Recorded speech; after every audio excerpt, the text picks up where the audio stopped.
started if you want to. So I'll be covering the Bible class tonight for Larson. And tonight, our plan is to cover Isaiah 13 through 17, which is going to be quite a chunk. I'm not used to trying to cover 5 chapters in one class, and I'm not very comfortable with the book of Isaiah, but we're going to try to do the best we can. The good news is that 13 through 17, for the most part, the messages are pretty straightforward, so they'll be pretty good. I did tell Larson whenever he asked me to do this, I was like, I don't know, why you're wanting me to do this. I feel like I'm probably one of the least capable people of teaching this. And he looks at me and goes, that's why I want you to teach it. And I was like, oh, thanks. And so I thought that was kind of funny. So let's go ahead and get started because we do have a lot to cover. I think the way I'm wanting to cover this is I think there's a lot in chapter 13 and chapter 14 that we probably want to look at specifically, and it's worth reading most of it and kind of dissecting what's being said there. In chapters 15 and 16, I think there's probably a lot we can sum up, and in 17 we can probably slow down again. So that's my plan. We'll kind of see how it goes. I may get halfway through chapter 13 and be like, okay, we're spending way too much time and have to speed up. So we'll see what happens. Up until chapter 13, what is, or who has the book of Isaiah really been directed towards?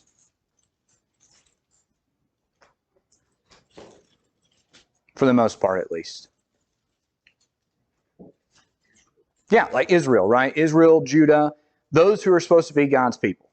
Once we get into chapter 13, from 13 to 17, the focus is going to shift, right? So we're not really focused on speaking to Judah and Israel as much. We're now more focused on other nations. Now, that doesn't mean that Judah and Israel don't come up at all, but they're just not the focus here. All right. So if you look at verse 1 in chapter 13, who is the focus? Especially here at the beginning. Babylon, right? So Babylon's our focus here. So what I want to do is I want to read the first 5 verses and we'll talk about that. So it says, the oracle concerning Babylon, which Isaiah the son of Amoz saw. On a bare hill raise a signal, cry aloud to them, wave the hand for them to enter the gates of the nobles. I myself have commanded my consecrated ones, and have summoned the mighty men to execute my anger, my proudly exulting ones. The sound of a tumult is on the mountains, as of a great multitude. The sound of an uproar of kingdoms, of nations gathering together. The Lord of hosts is mustering a host for battle. They come from a distant land, from the ends of heavens, and the Lord and the weapons of his indignation to destroy the whole land. All right, so it's about Babylon. Is it a good message or a bad message? Bad message, right? Not good for them. So what you have here is you have the picture of God. What is God doing? Yes, he's getting ready to punish them, right? So he's assembling an army, and what's the purpose of the army? To destroy, right? So bad message for Babylon. This is not looking good, right? So that's the tone that we get right off the bat, is that judgment's coming to Babylon. All right, so let's look at 6 through 8 now. So in 6 through 8, verse 6, we have a mention of the day of the Lord. Now this is interesting because in Scripture, the day of the Lord can either be good or bad, right? Now based on what we've already read, what type of day of the Lord are we probably expecting here? Destruction. Not the good day of the Lord, right? And in fact, at least in the translation I'm reading from, there's a word that precedes the day of the Lord, and that word in mine is wail, right? So cry, be distraught because of the day of the Lord is near, right? So verse 6, wail, for the day of the Lord is near, as destruction from the Almighty it will come. Therefore all hands will be feeble, and every human heart will melt. They will be dismayed, pangs and agony will seize them. They will be in anguish like a woman in labor. They will look aghast at one another, and their faces will be aflame. So, the day of the Lord is near. This time it's bad, and it's really bad for Babylon, right? So, what kind of reactions should Babylon have? Or what kind of reaction should Babylon have to this? Yeah, terrorized, fearful, right? It's going to be really, really, really bad. Now, you may see this, and this is in some ways kind of sudden. He's just starting off saying there's judgment. It's going to be really, really bad. I think maybe a natural question from this would be, well, why is this happening, right? Now, we probably have an idea of why this is happening, right? But we're given reasons here as to why this is happening. So let's look at verses 9 through 11. So we get some reasons here in 9 through 11. Behold, the day of the Lord comes, cruel, with wrath and fierce anger, to make the land a desolation, and to destroy its sinners from it. For the stars of the heavens and their constellations will not give their light. The sun will be dark at its rising, and the moon will not shed its light. I will punish the world for its evil, and the wicked for their iniquity, and I will put an end to the pomp of the arrogant, and lay low the pompous pride of the ruthless. Okay, so we're given some reasons here.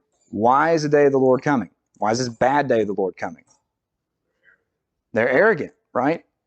And it talks about they're evil, right? They're sinful. So you have that in verse 9, to destroy its sinners from it. And then in verse 11, you have that I will punish the world for its evil, and the wicked for their iniquity. And they're not ashamed of these things, right?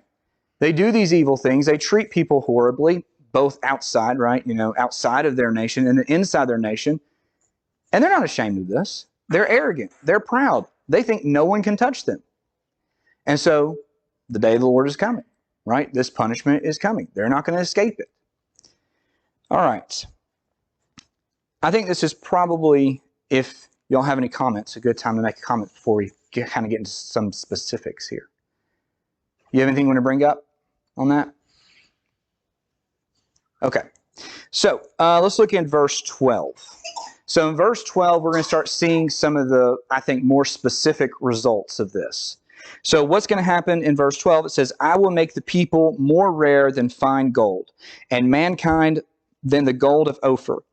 Therefore, I will make the heavens tremble, and the earth will be shaken out of its place at the wrath of the Lord of hosts in the day of his fierce anger. And like hunted gazelle, or like sheep, with none to gather them, each will turn to his own people, and each will flee to his own land.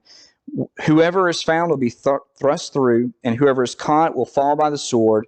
Their infants will be dashed in pieces before their eyes, and their houses will be plundered, and their wives ravished. All right. So, verse 12.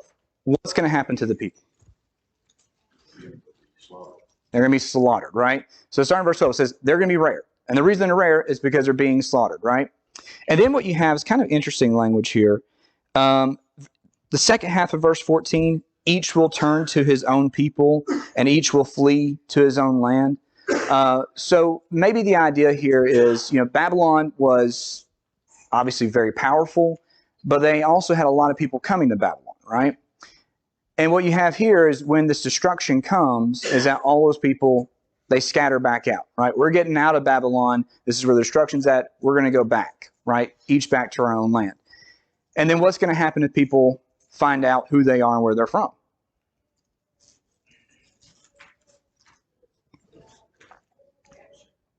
Yeah, they're going to be captured. They're going to be killed, right? Now, who is going to be subject to this? Is it just the men? No, we have this affects everyone, right? Children, women. This is not going to be good for anybody, right? So this is going to be a very harsh judgment, right? Very, very harsh judgment. Okay. Any thoughts on that?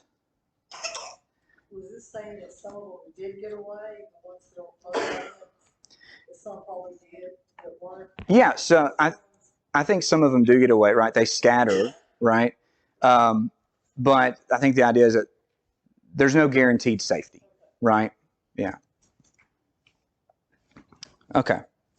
Now, in verse 17, we're going to get an idea of who this is coming from and if they're going to be able to get out of this situation or not, right? So you look at verse 17. Who is the Lord sending to execute this judgment? The Medes, right? The Medes, the Persians, right? That's who he's sending. Now, there is something kind of interesting said here in verse 17 about the Medes, right? So it says, they have no regard for silver and do not delight in gold. Why do you think that's probably mentioned here?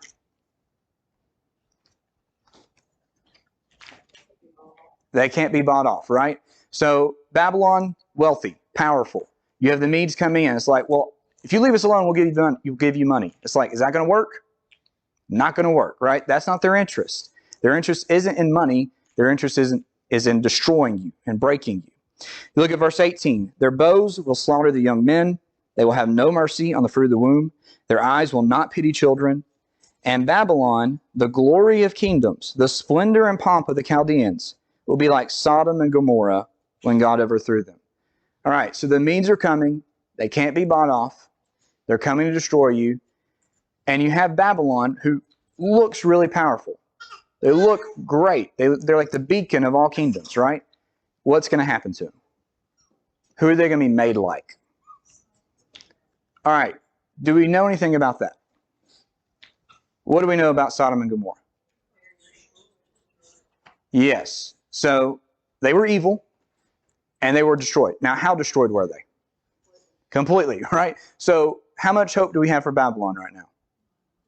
None, right? So this is not going to be good. This is going to be really, really bad for them.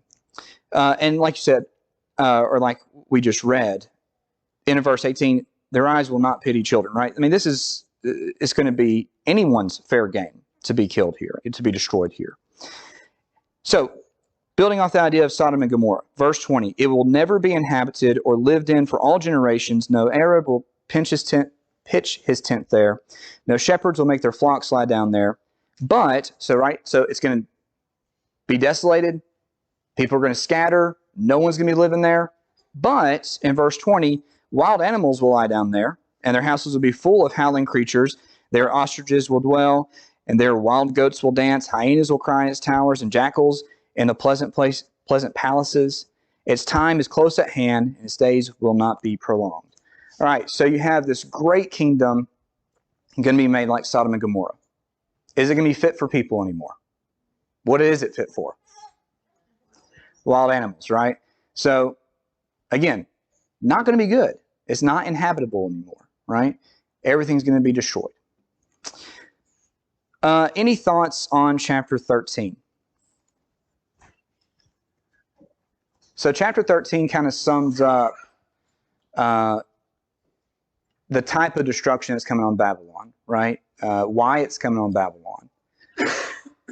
Any thoughts on that? You know, it's interesting to me. When you read this, you know, the prophets foretold Babylon being in the place of what the Medes are going to be. You know, they were an instrument of judgment upon Israel. Right. And they were, you know, talked about and proclaimed in the same manner. Yeah. And now the tables have turned. Right. And now judgment is going to come to them. Yeah, so that's interesting, right? So I think we also have, so with the Assyrians that happens, right? So the Assyrians are a tool, but just because you're used by God doesn't mean that you're always going to be successful, right? And so it still depends on how you act. And because they're evil and they're sinful and they're full of iniquity and they're not ashamed of it and they're not going to change, then you have, like you said, you have the Medes coming in and they're going to carry out punishment on Babylon. That's a good point. All right. So in chapter 14, for at least most of the chapter, like really the first half, maybe 2/3, we're still dealing with Babylon here. But I would say the focus, for the most part, in this chapter is more honed in. It's more, it's more focused. Before we were looking at Babylon as a nation, and in most of chapter 14, we're mainly going to be dealing with the king, right? What the king's fate is and how people are going to view him and things like that. So let's read the first 3 verses. The first 3 verses are not going to be dealing with the king, but they are going to be dealing with how the tables have turned. Okay? So in the first 3 verses of chapter 14, it says, "For the Lord will have compassion on Jacob and will again choose Israel. And he will set them in their own land, and sojourners will join them and will attach themselves to the house of Jacob. And the peoples will take them and bring them to their place, and the house of Israel will possess in the Lord's land as male and female slaves. They will take captive those who were their captors and will rule over those who had oppressed them. When the Lord has given you rest from your pain and turmoil and the hard service with which you were made to serve." And we're going to kind of cut off the sentence there because verse 4 is the transition to the next part of the chapter. So he's talking, in the first 3 verses there, he's talking about Judah, Israel again, right? So what's going to happen for them? That's right. So things are going to be better for them, right? Things are going to be restored in a lot of ways. And I said the tables have turned. In what way have the tables turned?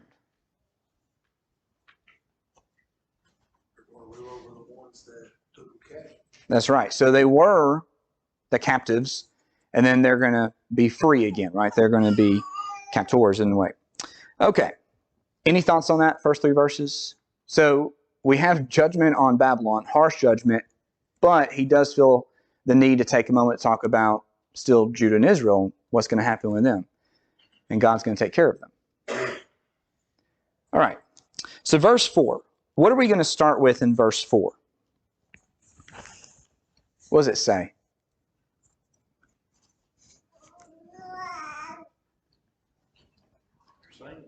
Yes. So in verse 4, we're going to start off with Israel, and they're going to be talking to the king of Babylon. And how are they talking to the king of Babylon? Are they cowering in fear? They're taunting him, right? So they're taunting him. So they're looking at him and they're like, oh, yeah, so things were going so great for you. How about now, right? So let's look at some of the things that were said here. This is, again, there's some interesting things said here, maybe some things we can learn from. So verse 4, how the oppressor has ceased, how the insolent fury has ceased. The Lord has broken the staff of the wicked, the scepter of rulers that struck the peoples in wrath with unceasing blows, that ruled the nations in anger with unrelenting persecution. And it says, let's stop there for a second. So they're taunting him and they're saying, oh, look where you're at now, right? What was the king of Babylon doing before? Destroying others, right? Dominating others. And he was mistreating others, right? Well, now, his fate is the fate he put on others, right? And so Israel's looking at him and saying, well, how about now? This doesn't look great for you now, does it?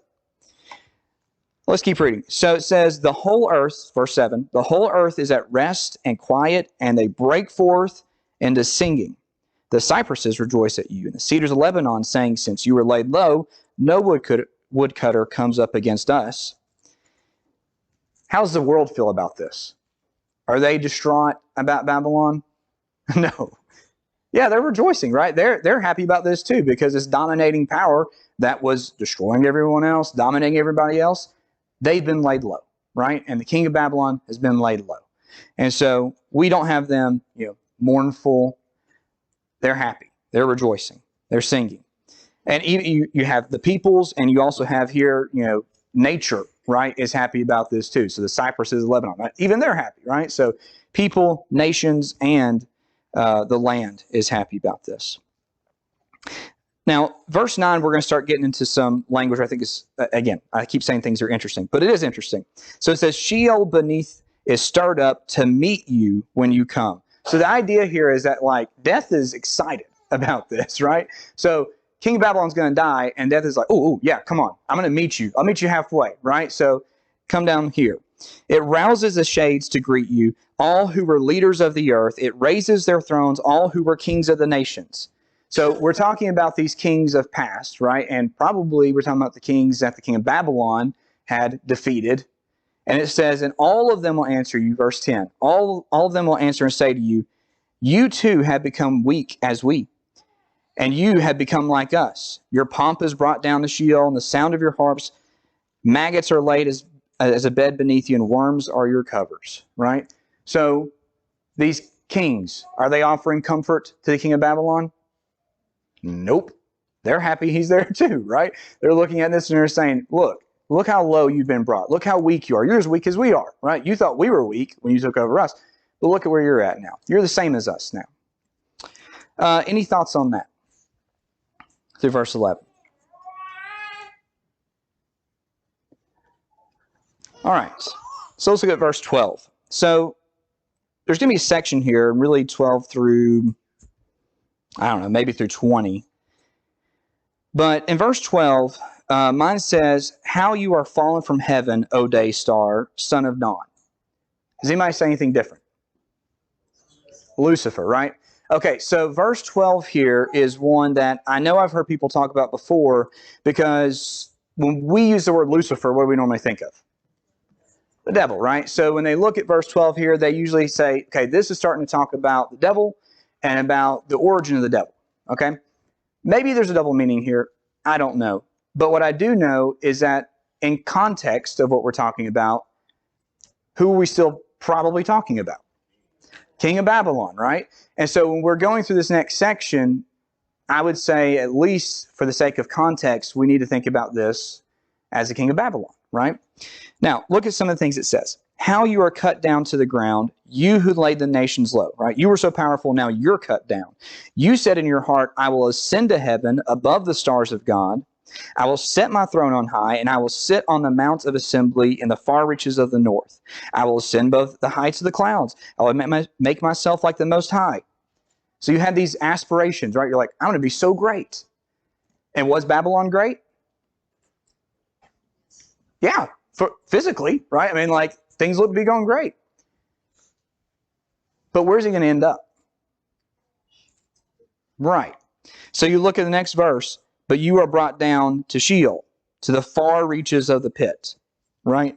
So you said, I'm going to ascend to the heavens. I'm going to go above the stars of God, right? I'm going to go so high, but it's like, but you've been brought down as far as you can be brought down, right? So you have kind of like the contrast there. You thought you were going this direction, but that's not where you're going to end up. All right. Those who see you, so verse 16, those who see you will stare at you and ponder over you. Is this the man who made the earth tremble, who shook kingdoms, who made the world like a desert and overthrew its cities, who did not let his prisoners go home? And all the kings of the nations lying glory. Well, actually, let's pause there for a second. So I'm going to group 18 through 20 together. So again, people are going to look at him and they're going to say, who is this? Right? Like, we thought we knew who this was. We thought this is the king of Babylon, great Babylon. But who is this now? This is nobody, right? It's just another dead man. All right. So, any thoughts on that section, like 12 through 17?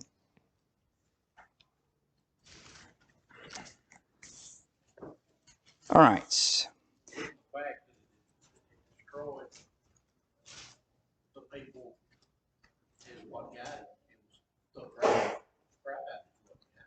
Right.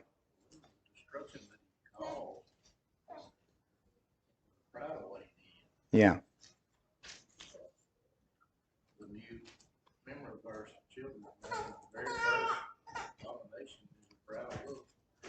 Right. Yeah. Yes. In this picture, he is not properly buried. And that was a disaster in the culture of that time, not to be properly buried. That would mean being accursed forever. Right. Yeah. So in 18 through 20, yeah, that's what we're about to talk about, right? Yes. So let's actually read that because that's good. So we're going to talk about how bad this is going to get for him, right? So in 18 it says, all the kings of the nations lie in glory, each in his own tomb, right? That's how you send off a king. You bury them in glory. But you, king of Babylon, are cast out away from your grave like a loathed branch, clothed with the slain, those pierced by the sword, who go down to the stones of the pit, like a dead body trampled underfoot. You will not be joined with them in burial, because you have destroyed your land and you have slain your people, right? So kings normally get an honorable burial, right? And it's magnificent. Is that going to be the case for King of Babylon? No. How's he going to be treated? Exactly. So it's not even like, I guess what we would assume just a normal person would get it as a burial, right? He's going to be trampled on. I mean, talk about the disrespect, right? Talk about the dishonor there. You just walk over him, trample him. And that's what's going to happen to the king of Babylon, who thought he was so great, who was so proud and arrogant, and thought he was so powerful. And he's going to be treated worse than most people in his burial. Yeah, death is a great equalizer. Right. Right. Yeah, and that's exactly right. This is a great example of that, right? He seems so powerful, but then at the end, everyone looks at him and is like, you're like us. That's good. All right. The last thing on this that I want to bring up is the end of verse 20 and 21. And what we're going to see here is that not only is the king of Babylon going to die, not only is he in death not going to be honored, but what we're going to see is that that's going to be the end of it completely, right? So may the offspring of evildoers nevermore be named. Prepare slaughter for his sons because of the guilt of their fathers, lest they rise and possess the earth and fill the face of the world with cities. So what's going to happen to his lineage? It's going to be cut off, right? So there's no hope here, right? So he's not going to live, he's not going to be given honor and death, and his lineage is going to be cut off, right? So nothing good is going to be happening for him. All right, anything you want to bring up through verse 21? Kind of this taunting of the king of Babylon. All right. So in 22 and 23, I think what we're going to have is it's going to be kind of generalized again. It's going to be opened up again, not just the king of Babylon, but back talking about Babylon as a whole, right, as a nation.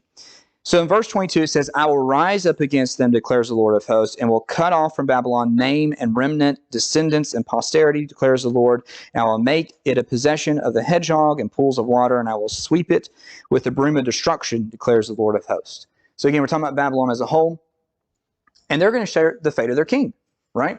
They're going to be destroyed.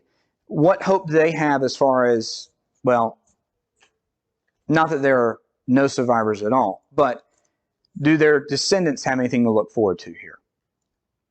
No, right? So what you have is he's going to cut off Babylon's name and remnant, right?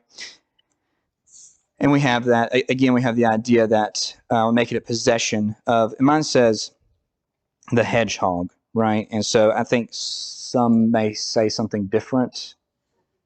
Porcupine, right? Yeah, so porcupine. Mine also says as a footnote, does anybody say owl? I don't know. Mine says as a footnote, it says porcupine or owl. I'm like, those are kind of different. You know, hedgehog and porcupine I get, but I don't get the owl thing. Oh, there was? Yes. Right. Yes, that's exactly right. Yeah, I don't know. It was curious to me why we would make the correlation between a hedgehog and an owl. I don't know. So, either way. Okay, so that's pretty much everything we had to say about Babylon, I think, at this point. So do y'all have anything y'all want to say about anything we talked about with Babylon in chapters 13 or in chapter 14? Okay, so in verse 24, we're going to pick up with somebody else now. Now, again, this is the Lord speaking. And for the most part, he's bringing judgment in all these cases, right? Or declaring that there's judgment coming at the very least, right? So in 24 through 27, we're going to be dealing with the different people. So let's go ahead and read this and kind of talk about it a little bit. So it says, the Lord of hosts has sworn, as I have planned, so shall it be. And as I have purposed, so shall it stand. That I will break the Assyrian in my land, and on my mountaintops trample him underfoot, and his yoke shall depart from them, his burden from their shoulder. This is the purpose that is purposed concerning the whole earth, and this is the hand that is stretched out over all the nations. For the Lord of hosts has purposed it, and who will annul it? His hand is stretched out, and who will turn it back? Okay, so who are we dealing with in this section here? Assyria, right? Now, I think probably there are two things here that we can talk about with this, maybe two main points. First main point, I think, is the judgment on Assyria, right? So, maybe this is going to be a weird way to word it, but what do we see as far as the judgment on Assyria? What's going to come about in that? It's a weird question. So I'm thinking, I'm going to try to help a little bit. Just verse 25 is what I'm thinking about. End of verse 25. Right, so they're going to be trampled on, and I think when it says, his yoke shall depart from them, his burden from their shoulder, I think the idea is how much power are they going to have left?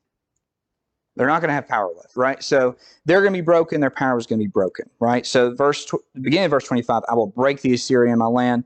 I think at the end, maybe you have the idea that their power is gone as well. The second major point in this section, I think, has to do with, it has to do with Assyria in context, but I think it has to do more with God. So what do we have God declaring about himself in this section?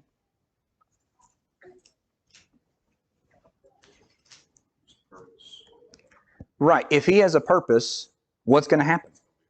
It's going to be accomplished, right? And who's going to stop it? Nobody, right? And you see this in different ways, right? So begin in verse 24. As I have planned, so shall it be. As I have purposed, so shall it stand. So if I want it to happen, it's going to happen. And then you have in verse 27, for the Lord of hosts has purposed, and who will annul it? No one. And his hand is stretched out. Who will turn it back? No one, right? So I think maybe the second point we can get from this is not only what's going to happen to Assyria specifically, but then the fact that God is saying, look, when I've made up my mind about something, when something's going to happen, it's going to happen. And no one's going to change it. All right. Any thoughts on that? On 24 through 27. All right. So let's go ahead and finish out chapter 14 here. So in verse 28 it says, in the year that King Ahaz died, came this oracle. Rejoice not, O Philistia, all of you, that the rod that struck you is broken. For from the serpent's root will come forth an adder, and its fruit will be a flying fiery serpent. And the firstborn of the poor will graze, and the needy will lie down in safety. But I will kill your root with famine, and your remnant it will slay. Wail, O gate, cry out, O city, melt in fear, O Philistia, all of you, for smoke comes out of the north, and there is no straggler in his ranks. What will one answer? The messengers of the nation. The Lord has founded Zion, and in her the afflicted of his people shall find refuge. All right, who's the focus of this, or what group's the focus of this? Yeah, the Philistines, right? Philistia. So what's going to happen with Philistia? Okay, that's right. It's kind of the theme here, right? Something bad's going to happen. Now, what's interesting here is it does talk about they think they may have an opportunity to rejoice, to feel, comforted. I'm not exactly sure what everything means here in this section. I did talk to Larson about this, and one of the things he had thought about with this section in 28 through 32 is that maybe the Philistines saw this as an opportunity, right now that King Ahaz was dead. Maybe they saw this as an opportunity to make an alliance with Judah, right? And that's why they're rejoicing. They're like, okay, now we're going to have an ally. And what the Lord is saying is like, no. Don't try to find safety and comfort in alliances. You're going to be destroyed, right? Like that's going to be the end goal, or not the end goal, but the end result of this is that you're going to be destroyed. And no alliances are going to save you from that, right? So don't feel comfort in the fact that you think you have an opportunity now. This is still going to happen. Let's see. Oh, verse 30. So verse 30 kind of has, again, it doesn't seem clear to me the transition here when we're talking about different groups. But in verse 30 it says, the firstborn of the poor will graze, and the needy will lie down in safety. Well, that seems kind of contrary to what we've been talking about with Philistia, right? Like, they're not going to have safety. But you'll notice in the second half it says, but I will kill your root with famine, and your remnant it will slay. So obviously we're talking about a different group at the beginning of verse 30. Do you have an idea of, and maybe what I'm thinking is not right, I don't know. Right. So I think that's why in verse 32 we come back to that, right? So in verse 32 we have, what will one answer? The messengers of the nation. The Lord has founded Zion, and in her the afflicted of his people shall find refuge, right? So I think the beginning of verse 30, I think you're right, is talking about God's people, right? And that they will be protected by God. Okay. Any thoughts through chapter 14? So we've dealt with three groups of people now.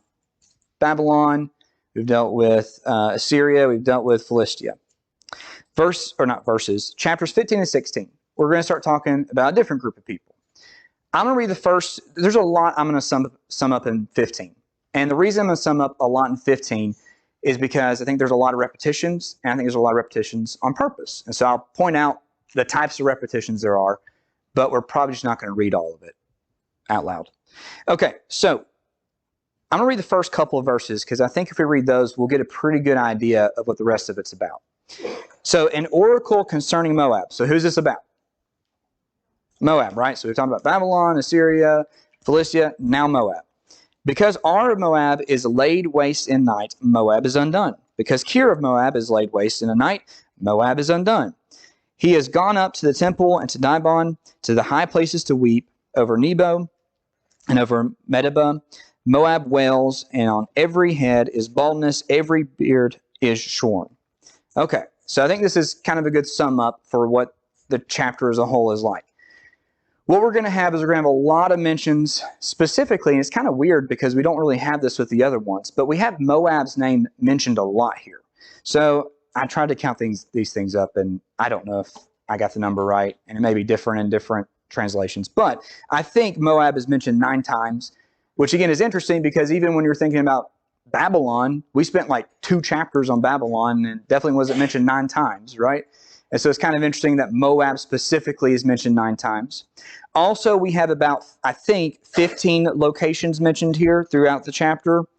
I think the purpose of mentioning that many locations is to say this judgment that you're going to have is going to be a total judgment, right? It's going to affect everything. Nothing's going to be left out of this. It's going to affect everybody. And then what we have mentioned a lot here is the idea of weeping, right? The idea of mourning. And I think that's mentioned about 11 times in this chapter. This idea of being mournful, wailing, crying, things like that, just different words used. But there's a lot of repetition here. Why do you think there's a lot of repetition here?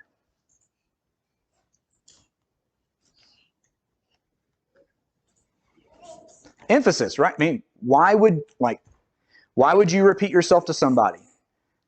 Because you want them to get the point, right? And the point here is that Moab, everyone's going to be affected by something that's going to be really bad. And you're all going to be distraught because of this, right? So you repeat something 11 times maybe because you want to get the point across. It's going to be bad. Okay, now I want to point out specifically the very beginning of verse 5. So remember, this is the Lord talking. What does it say at the very beginning of verse 5? My heart will cry out for Moab, right? Well, that's interesting. Has he said that about Babylon, Assyria, or Philistia? No, right? Or at least I didn't see it, right? But he says that about Moab. And what's going to be interesting is that this isn't even the only place he says this. If we look at chapter 16, so 15 and 16 are mostly both, again, about Moab. But if you look at chapter 16, I think it's going to be in verse 9. Yeah, look at verse 9. So I know we kind of skipped to the end. We're going to go back and talk about some of the other parts. But I just want to point this out. Verse 9 it says, Therefore I weep with the weeping of Jazer for the vine of Sibma. I drench you with my tears, O Heshbon and Eliel. And you look down at verse 11. Therefore my inner parts moan like a lyre for Moab, and my inmost self for Kir Hareseth. Right? So how does God feel about this judgment? He's sad he has to do it. I think that's a good way to say it, right? So he's not excited about this. This is not something he's rejoicing in, but he knows it's necessary, right? So you said he's sad he has to do it. And he does, right? Because they're deserving of it. So one thing when I was talking to Larson, he said, and I really like the way he worded this, is this exemplifies the necessity and heartbreak of punishment, right? Sometimes punishment is necessary. That doesn't make it easy or fun, right? There's heartbreak involved in it. And that's what you see God here, how he feels with Moab, which is, again, interesting because they're deserving of it, but he still doesn't want to have to do it. Okay, so, well, I don't think God, well, here's what I'll say. I think Moab has a distinction from the other peoples. And I think that probably has something to do with it. I think it says they were shaving their heads and wearing sackcloth. Is that a symbol of being sorry? They were sorry for what they had done. I ain't saying they changed or anything, but right. They were showing remorse. Yeah, maybe so. So, yeah, it could be that they're showing remorse for what they had done. They're at least sad about the situation they're in, right? Right. Same place as Israelites, right? Mm-hmm. So I think that may be part of it, of the connection there. I think, again, I don't know this, but I think that may be part of the reason why Moab's name is mentioned more than the others, because he feels a personal connection there. And I think that also may be part of the reason why you have a feeling of mourning here more so than the others. Okay, a couple other things I want to point out in chapter 16 because we still got 17 to get to. So, first two verses of 16, God is, and I'm probably not going to be able to read a whole lot of this from here on out because I've spent a lot of time. But God in the first two verses of chapter 16 is telling Moab that they need to find refuge. And he's telling them they need to find refuge specifically in Judah. Okay, so bad things are going to happen. You need to find refuge in Judah. When we get verse 3, so I think it's 3 through 5. And 3 through 5, he's not talking to, or at least I don't think he's talking to Moab anymore. I think he's turned his attention and started talking to Judah. And what he tells Judah in 3 through 5 is, when Moab comes to you, or if Moab comes to you, you should react by taking them in, right? Giving them refuge, protecting them, right? Being a beacon for them. That's what you should do. But what do we see in verse 6? Is Moab going to do that? Yeah, they're too proud, right? God tells them they need to find refuge in Judah. And it's like, no, we're not going to do that. They're too proud. They're too arrogant. They're not going to lower themselves to ask Judah for help. And of course, that's not going to work out well for them, right? And that's what the rest of chapter 6 is talking about, is that that's not going to work for you. It's not going to be good. I do want to point out verse 12. I think verse 12 is very interesting. It says, when Moab presents himself, when he wearies himself on the high place, when he comes to his sanctuary to pray, he will not prevail. Well, why? He's praying till he's weary. What's the problem?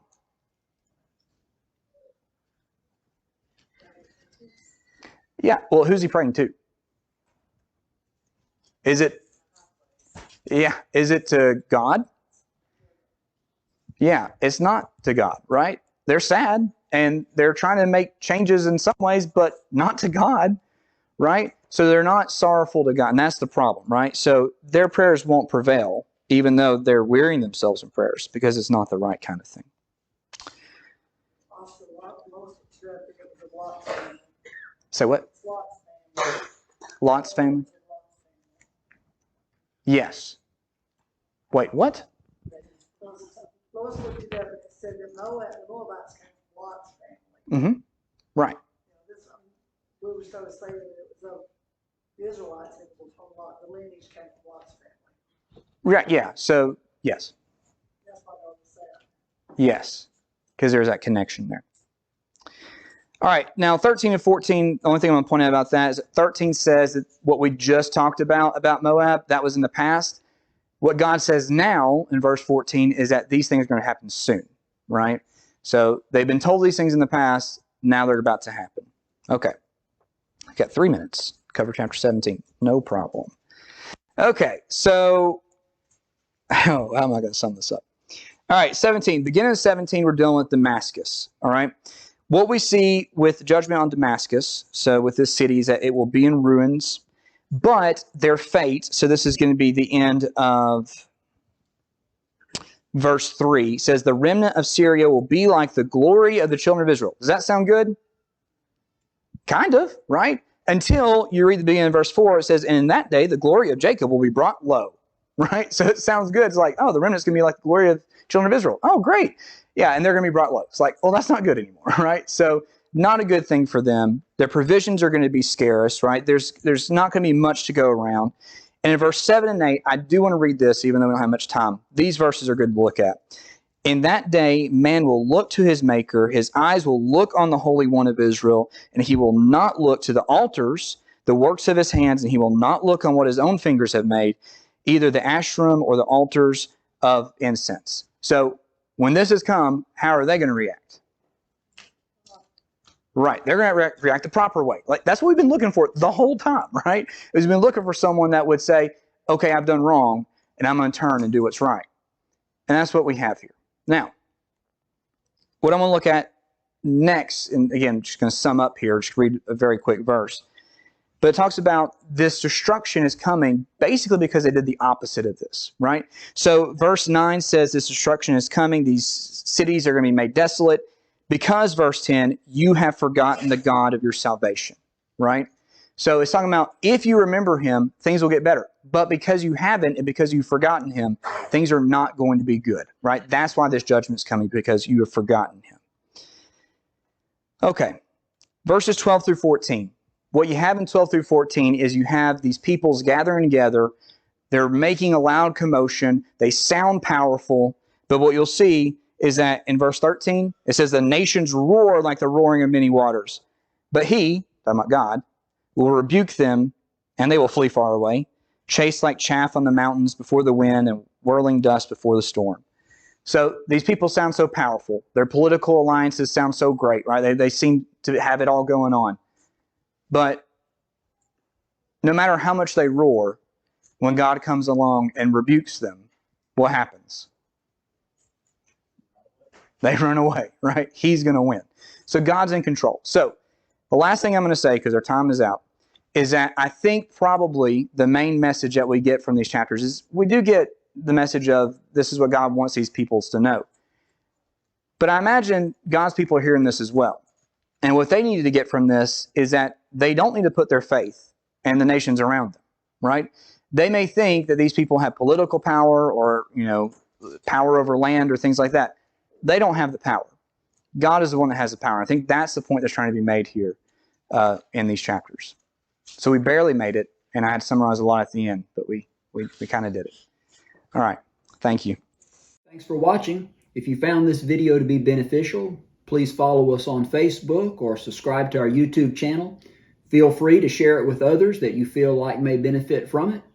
If you need to contact us, please contact us via email at quinn.church@yahoo.com. Also, if you're in the area, we would love for you to come visit with us at one of our assemblies. Have a good day.